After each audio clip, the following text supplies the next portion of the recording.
What's up everyone and welcome back to Potato Monster's League of Legends Top 5 Plays. We have an action-packed episode ready for you today full of intense plays, so don't blink for a second because you won't want to miss a moment of this. Charging her way into her number 5 spot is Quincy Jenkins on Poppy, and at the start we see that her team is behind roughly 13,000 gold as they look for picks to get them back in the game. Despite Kha'Zix going down, she picks up the kill on Graves and books it away as the enemy team follows closely behind. She makes it back to Nidalee just as Zed ults, and thanks to her passive she takes a lot less damage as Nidalee heals her and then lands a clutch spear on LeBlanc from downtown while Poppy lines up an amazing heroic charge on Zed. Together they take him down, and now we see the enemy Lee Sin go in with Resonating Strike, opening up an opportunity for Pantheon to ult behind him. Poppy moves in quick and lines up another heroic charge, pushing him straight into the wall as they get off a ton of damage, but he still manages to escape. As we speed it up one last time, we see her play very carefully because they have no vision up this far in the enemy jungle. After eating up the Tibbers damage, she decides to back off as Pantheon goes down, and now Nidalee is in trouble, so she runs up ahead in order to set up an ambush.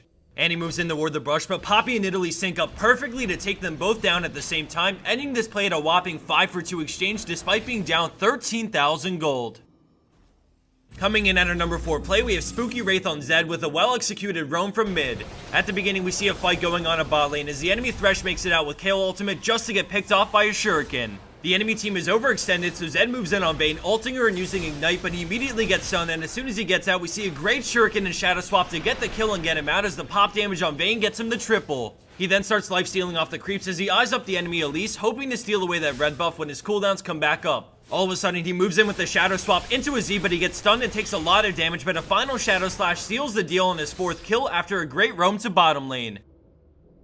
Landing in at our 3rd place spot, we have RazerEUW on one hell of a manly Yasuo. With 4 members of the enemy team low and healthy, mans up and moves in, dashing through a minion to close the gap, and then dashing one more time to score the kill on Lucian. He then turns to win walls, he escapes back to the tower and decides to play risky and stick around. Vi charges up her Q and goes in, but he exchanges a lot of damage back to her as we slow it down and see the flow bar just max out in time to negate the body slam from Gragas. As the fat man runs away, he EQs Tart into the air, chaining it with his ultimate and then an immediate Q to pick up the quad in a nail-biting 1v4 to save his tower.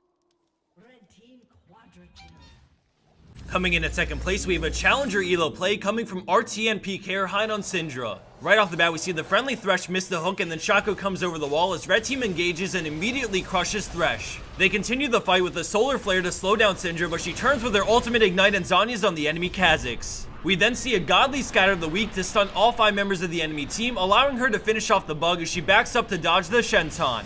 Now with the momentum on their side and the teleport coming in from Singed, her team gets her another kill on the enemy ADC as they go on to take the tier 2 tower off of this play. A beautiful QR ignite onto Kha'Zix followed by Zhonya's, and then the perfect 5-man stun, 6 if you're including Choco's clone, completely turns the tides of this fight in blue team's favor. And for our number 1 pro play for this week, we have ChocoPocky with a huge play on Vayne during a fight at Baron. At the beginning, we see the enemy team on Baron already as Blitzcrank looks for a hook on Vayne but finds Leona instead. With the enemy team distracted by securing Baron, she moves in and pops Final Hour, going after the enemy Ezreal as the Arcane shifts in for the kill.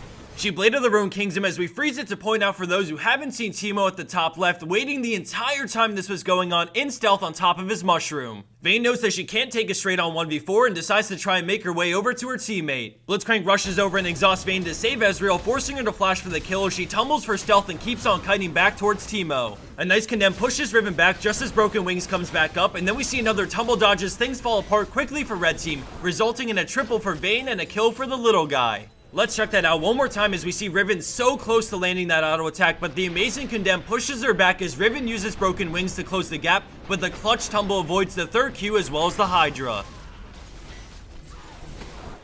And for the bonus clip of the week, we have Acabatrapos on Thresh, showing the true power of getting in someone's head. We see him rushing over to Dragon to ward it because he knows someone on the enemy team might be doing it. Some key things to note here are that the enemy Vi doesn't have smite up and he also has no teammates near the Dragon pit to help him stop her, so he comes up with an interesting idea to defend it. As the Dragon gets lower and lower, Vi gets nervous that he might walk up and steal it, so she decides to wait for smite to come off cooldown. All of a sudden, he tosses out a lantern behind him and aggressively moves in, so she gets spooked and Qs out, allowing Thresh to take the Dragon uncontested. By pretending to lantern someone on his team, Vi had to assume it could be red team's jungler and decided it's best to just leave and give it up. Thanks everyone for watching, and don't forget to give this video some love by clicking that like button and sharing it however you can. Have a great weekend, and I'll see everyone back here early next week for episode 158 of our League of Legends Top 5 Plays.